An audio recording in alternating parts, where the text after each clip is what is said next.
আবু বকর ডাক দিয়ে বলছেন, ইয়া রাসূলুল্লাহ, ওই যে তাকায় দেখুন কাফেরদের পা গুলো দেখা যায় ইয়া রাসূলুল্লাহ, যে কোনো সময় আমরা গ্রেফতার হয়ে যাব।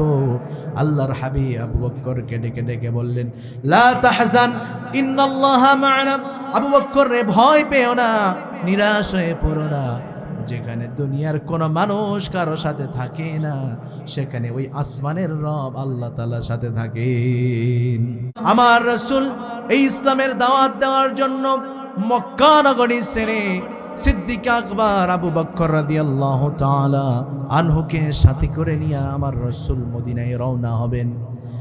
হিজরতের পূর্বে আবু বকরকে ডেকে ডেকে বলছেন, আবু বকর শোনো, আমি হিজরত করব মদিনায়, আর আমার হিজরতের সাথী হবে তুমি। এই কথা যখন আবু বকরকে বলে দিলেন, আবু বকর প্রস্তুতি নিয়ে ফেললেন। আমার রাসূল হঠাৎ একদিন রাতের অন্ধকারে কাফেরদের যখন অত্যাচার বেড়ে গেল, জুলুম নির্যাতন যখন বেড়ে গেল, আমার রাসূল ঘর থেকে চুপটি করে বের হলেন, নিজের বিছানায় নিজের জামাতা আলীকে শুইয়ে দিলেন। আলী রাসূলের বিছানায় শুয়ে আছেন, আর আমার রাসূল ঘর থেকে বেরিয়ে সংক্ষেপে বলছি কথা, আবু বকরের দরজার কিনারায় গিয়া একটা মাত্র ঠোকা দিয়েছে দরজায়। ঠোকা দেওয়ার সাথে সাথে আবু বকর দরজাটা খুলে দিছে। আমার রাসূল আশ্চর্য হয়ে গেল, ছোট্ট করে একটা ঠোকা দিলাম দরজায়, আবু বকর দরজা খুলে দিল। আমার রাসূল ডেকে ডেকে বলছে, আবু বকর রে, আমি তো একটাই ডাক দিয়েছি, তুমি কেমনে দরজা খুলে দিলে? তুমি কি ঘুমাওনি নাকি?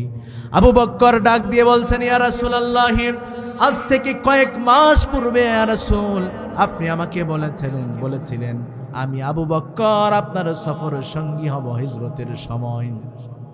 সেই দিনের পর থেকে ইয়া রাসূলুল্লাহ আমি রাতে আর কোনোদিন বালিশে মাথাটা লাগায় দেই নাই।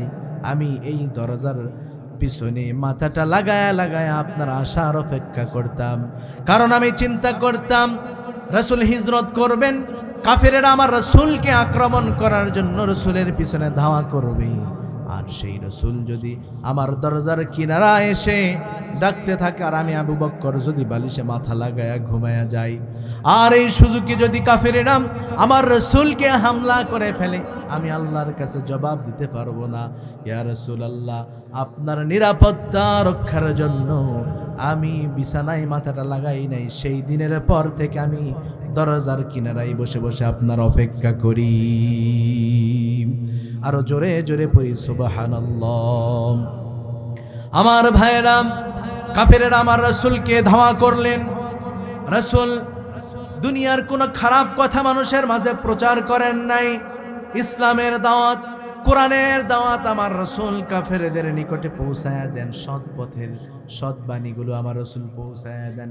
রাসূলের দোষ হলো এটাই, কেন তিনি মানুষের সামনে দ্বীনের কথাগুলো বলবে, কোরআনের কথাগুলো বলবে।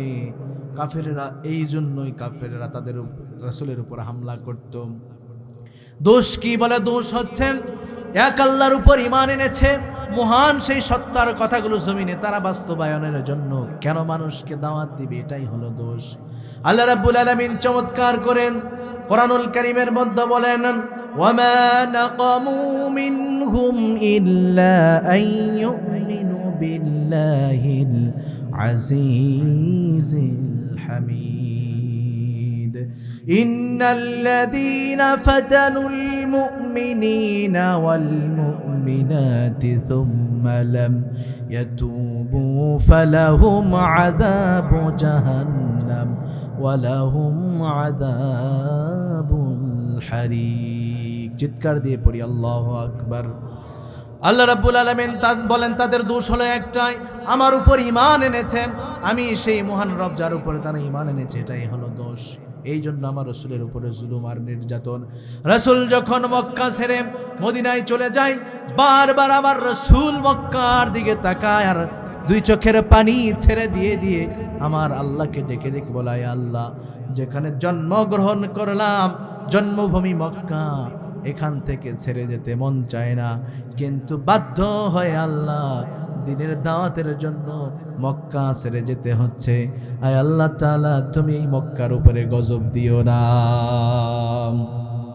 এত সুন্দর করে আমার রাসূল দোয়া করলেন। এরপরেও মক্কাবাসী আমার রাসূলকে চিনলেন না। কাফেরেরা দাওয়া করলেন আমার রাসূলকে।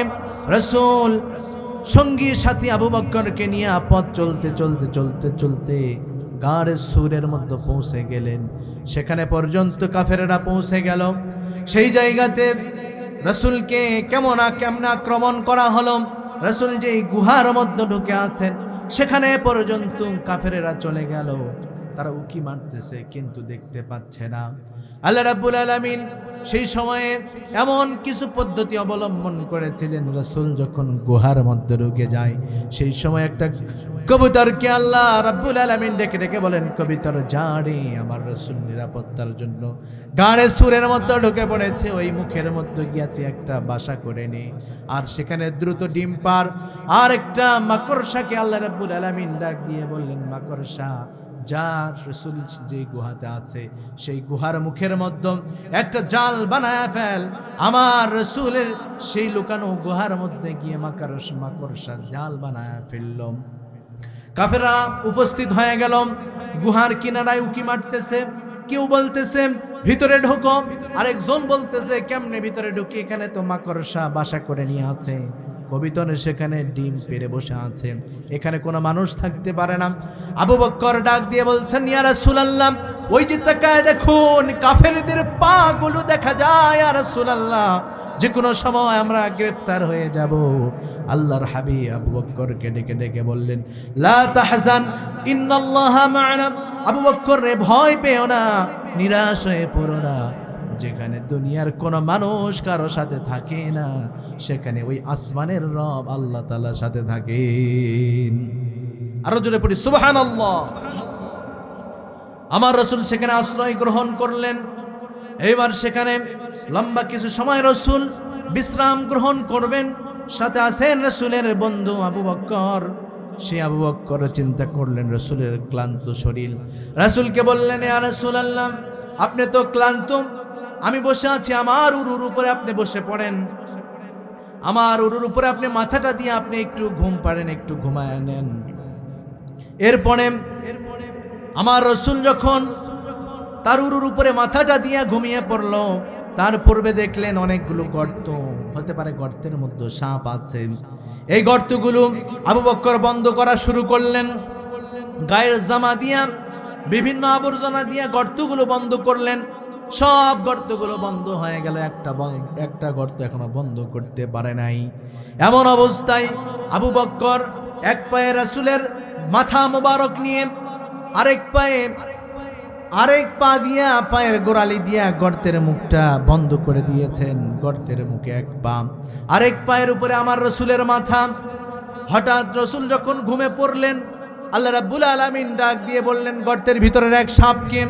আল্লাহ রাব্বুল আলামিন বলছেন, ও সাপ, দ্রুত চলে যাও, আমার আবু বকর তোমার গর্তের মুখের মধ্যে পা দিয়ে আছে। আমি আমার আবু বকরের ঈমানটা পরীক্ষা করতে চাই। তুমি দ্রুত গিয়ে আবু বকরের পায়ের মধ্যে একটা দংশন করে ফেলো। সাপ দ্রুত চলে আসলো, আবু বকরের পায়ের মধ্যে একটা দংশন করে ফেললো। আবু বকর বুঝে ফেললো আমার পায়ের মধ্যে নিশ্চয়ই কোনো বিষাক্ত সাপ দংশন করে ফেলেছে। বিষক্রিয়া শুরু হয়ে গেল, শরীরের মধ্যে জ্বালানি প্রাণী শুরু হয়ে গেল।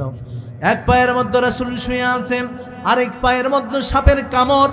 বিষক্রিয়া যখন শরীরে শুরু হয়ে গেল, আবু বকর সহ্য করতে পারে না। মাথাটা ব্যথা শুরু হয়ে গেল, শরীরে যন্ত্রণা শুরু হয়ে গেল।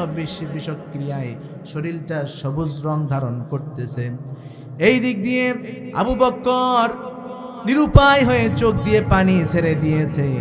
আমার রাসূলকে ডাক দিতে পারতেছে না। চিন্তা হলো একটাই, পরকালে যদি আল্লাহ বলেন, আবু বকর তোমাকে সাপ কামড়িয়েছে তো কি হয়েছে, আমার রাসূল তো তোমার মাথার উপরে বিশ্রাম, তোমার পায়ের উপরে বিশ্রাম নিচ্ছিল, তাহলে আমার রাসূলের ক্লান্ত শরীরটা কেন জিরাইতে দিলা না? রসুলের আরামকে তুমি বিভ্রান্ত করে ফেললাম। এই চিন্তা করে আবু বকর রাসূলকে ডাক দেয় না। চোখের পানি পড়তেছে, চোখের পানি বেয়ে বেয়ে দাড়ি মোবারক ভিজে গিয়েছে। দাড়ি বেয়ে বেয়ে এক ফোঁটা পানি আমার রাসূলের গালের মধ্যে পড়ে গেল। আমার রাসূল হঠাৎ চোখ মেললেন, দেখতেছেন আবু বকর কান্না করতেছেন। রাসূল ডাক দিয়ে বলে, আবু বকর, ও আবু বকর, তুমি তো আমার সফর সঙ্গী, আমার বন্ধু, তাহলে তুমি কান্না করো কেন রে আবু বকর? আবু বকর, তোমার কি স্ত্রীর কথা মনে পড়েছে নাকি? মেয়ের কথা মনে পড়েছে নাকি? ছেলের কথা, পরিবারের কথা মনে পড়েছে নাকি? আবু বকর ডাক দিয়ে বলছেন, ইয়া রাসূলুল্লাহ, দুনিয়ার কারো কথা নয়, স্ত্রীর কথা নয়, সন্তানের কথা নয়, ধন সম্পদ বাড়ি ঘর কারো কথা নয়, ইয়া রাসূলুল্লাহ, কারো কথা মনে পড়ে নাই। রাসূল বলছেন, তাহলে কাঁদো কেন? বলেন, ইয়া রাসূলুল্লাহ, একটা গর্ত বন্ধ করতে পারি নাই, সেই গর্তের মধ্যে আমার পাটা দিয়েছি, আমি মনে করছি আমার পার মধ্যে বিষাক্ত সাপ দংশন করেছে, সেই বিষক্রিয়ায় আমার শরীরটার মধ্যে জ্বালানি শুরু হয়ে গেছে। রাসূল বলছেন, আবু বকর রে, তোমাকে সাপ কামড় দিয়েছে, তাহলে কেন আমাকে ডাক দাও নাই? ডাক তো দিতে পারতা।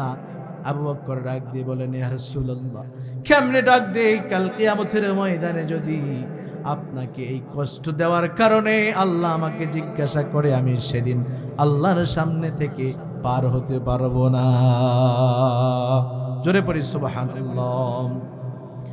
আমার রাসূল সঙ্গে সঙ্গে মুখের লালাবেল করলেন, থুথু মুবারকটা আবু বকরের সেই ক্ষত স্থানে সাপ যেখানে দংশন করেছে সেখানে লাগায় দিলেন। লাগায় দেওয়ার সাথে সাথে বিষক্রিয়াটা ভালো হয়ে গেল। আমার রাসূল সেই কালিমার দাওয়াত, সেই ইমানের দাওয়াত নিয়ে পুনরায় সেখান থেকে রওনা হয়ে মক্কা ছেড়ে মদিনায় চলে গেলেন।